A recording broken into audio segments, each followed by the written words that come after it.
And here is the 811K safely home from Tennessee. And got the neighbor to help me take it up the steps, put it in the spare bedroom with the Model 50 here. And let me tell you, I'm really, really happy to get this radio. This is a great radio.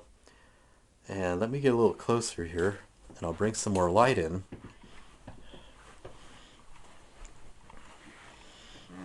And I cleaned this up with Old English red oil.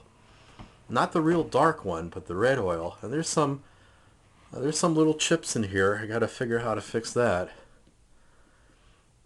But it cleaned up pretty nicely. I mean, this is pretty nice wood here. It's nice burl wood like, you know.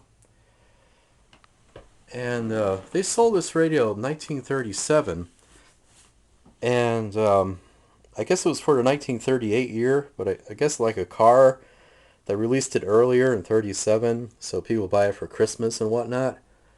And the introductory price in 37 was only $150, which really wasn't bad at all. I mean, it's a lot of money then, but you know, radios were dropping in price by the later 30s. And then it was I found out a couple of things, like it was 159.95 like in 38, and it was 169.95 like if you bought it on the West Coast, because it costs more to ship it from New Jersey, Camden, New Jersey, out to the West Coast. So here's the dial, and if you notice here, you could switch it between speech and music, and it has this another separate tone control. I believe it is over here. I believe it's another separate tone control. And then you could switch it to electric or manual, and that's by using this control here.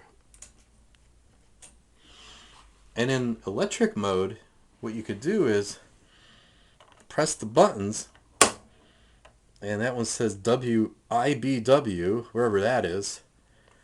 And the electric motor will move the dial to wherever WIBW is, and it'll stop. And the AFC circuit in the radio will tune it and lock it right into that station.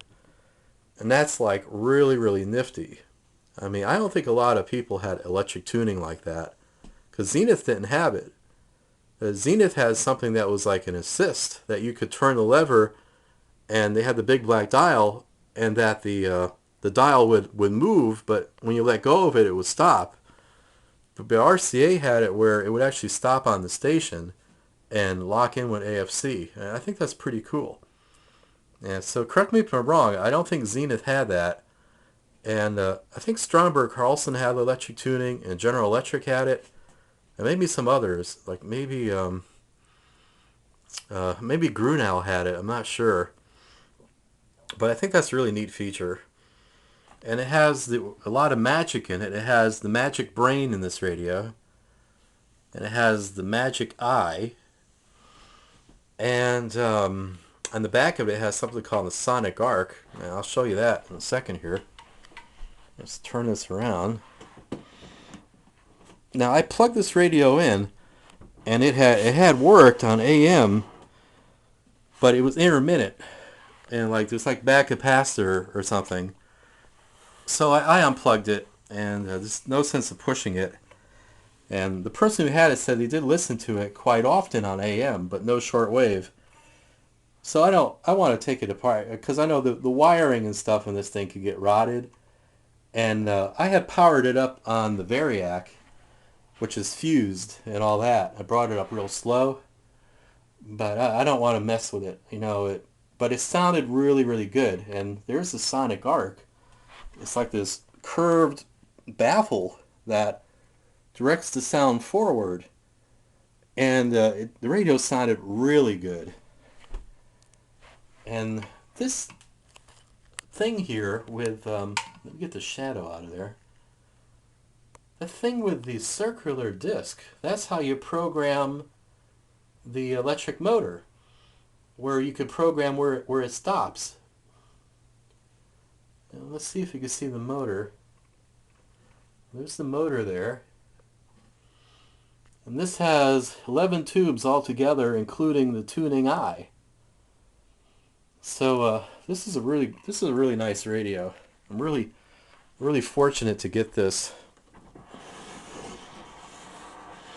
And it cost $68.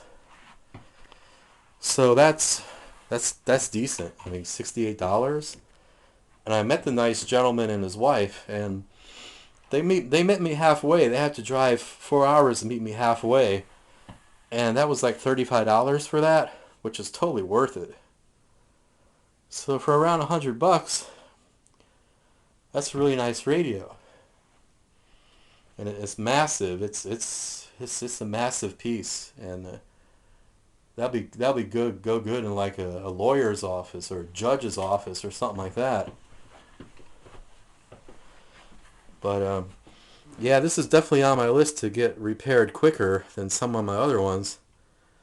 I got to do the Philco first, and then I'll jump on this one here. This is really nice. Excuse me for that. There's a closer of the dial, and I think it lights up in these spaces here according to what band you have.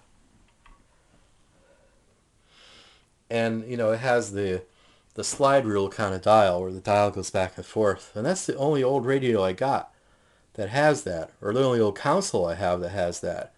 All the other consoles I have a round dial, and this is like a linear kind of dial, and I kind of like that. And it has the original grill cloth too.